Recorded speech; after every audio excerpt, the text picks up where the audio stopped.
永康凌霄宝殿武龙宫千灵团拜玉皇上帝祝福大典，遵循古礼传统数十档致敬。每当正月初八按时11点举行玉皇上帝祝福大典，已经成为界庙传统。真侪信众自细汉开始参加团拜，祈求生的一当万事顺利、阖家平安。今年特别邀请到台南市民政局长蒋灵煌、立法委员林宜景、永康区长陈胜男担任主祭官。台南市议员朱正轩、林冠维、林彦柱、黄兆辉，民进党台南市党部执行长张梦辉等担任管理官，典礼庄严隆重。祈求昊天金发至尊永上帝，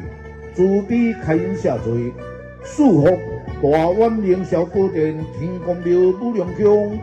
香火鼎盛，并护国有云，庇佑中华民国国运昌隆，风调雨顺，国泰民安。